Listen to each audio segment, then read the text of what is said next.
Saya Galatia Pat dari kelas A2 semester 5 dengan NIM 2014-2010-63 dan saya mahasiswa aktif di Universitas Pembangunan Indonesia Manado, Fakultas Keperawatan.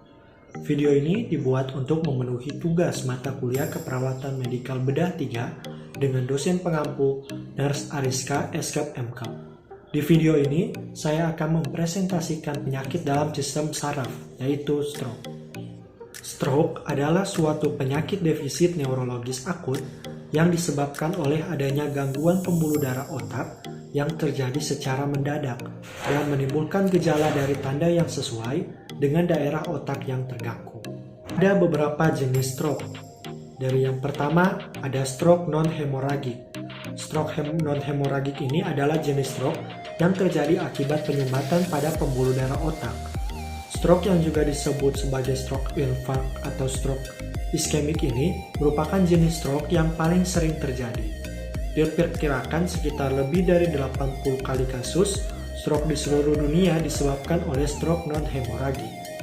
Stroke non-hemoragik ini atau iskemik memiliki dua kemungkinan penyebab. Penyebab pertama adalah gumpalan darah yang terbentuk di pembuluh darah otak, sedangkan penyebab kedua adalah gumpalan darah yang terbentuk di bagian tubuh lain, namun terbawa hingga menuju ke otak. Gumpalan darah tersebut dapat menghentikan aliran darah menuju bagian otak tertentu. Gejala stroke non-hemoragik tergantung pada bagian otak mana yang aliran darahnya terganggu. Ini bisa terjadi seperti mati rasa atau sulit menggerakkan otot, wajah, lengan, atau kaki secara tiba-tiba pada salah satu sisi tubuh atau bahkan di seluruh tubuh. Bisa terjadi sulit berbicara dan memahami ucapan orang lain. Juga sulit menelan dan pusing dan sakit kepala, kehilangan keseimbangan dan sulit berjalan, serta penglihatan buram. Penanganan penderita stroke non-hemoragik ini dapat berupa pertama pemberian obat-obatan, kedua pemasangan stenting, ketiga adanya terapi oksigen, keempat operasi, dan kelima fisioterapi. Jenis stroke yang kedua adalah stroke hemoragik. Stroke hemoragik adalah pendarahan akibat pecahnya pembuluh darah pada area tertentu di dalam otak. Kondisi ini menyebabkan aliran darah di bagian tersebut berkurang.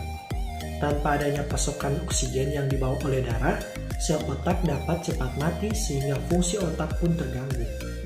Stroke hemoragik merupakan kondisi yang kritis.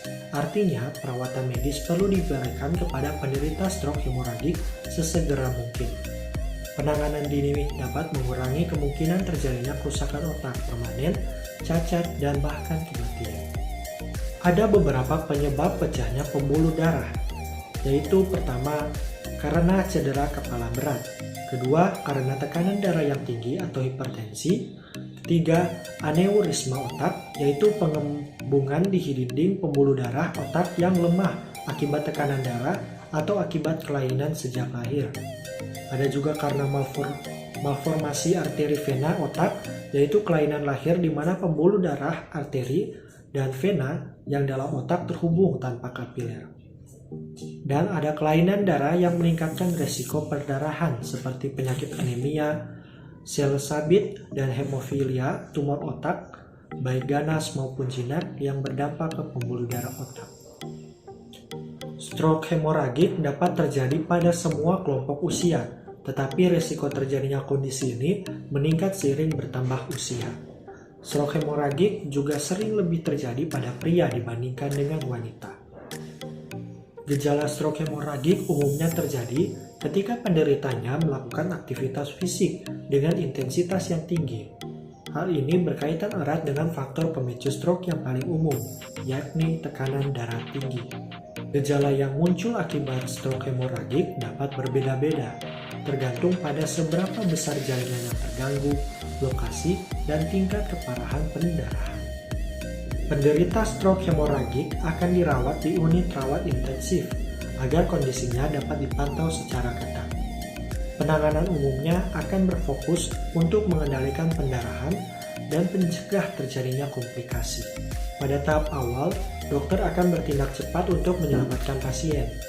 Tindakan yang dapat dilakukan oleh dokter antara lain seperti memberikan obat untuk membantu pembekuan darah, menurunkan tekanan darah secara perlahan dengan obat-obatan, menurunkan tekanan dalam kepala, memberikan obat anti kejang. Stroke hemoragik juga bisa disebabkan oleh cedera kepala.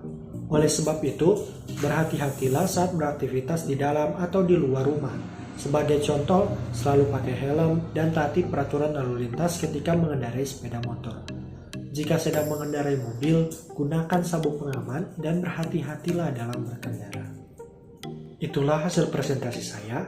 Akhir kata, saya ingin merekomendasikan kepada kalian untuk menuntut ilmu dengan bergabung di Universitas Pembangunan Indonesia Manado, khususnya pada Fakultas Keperawatan.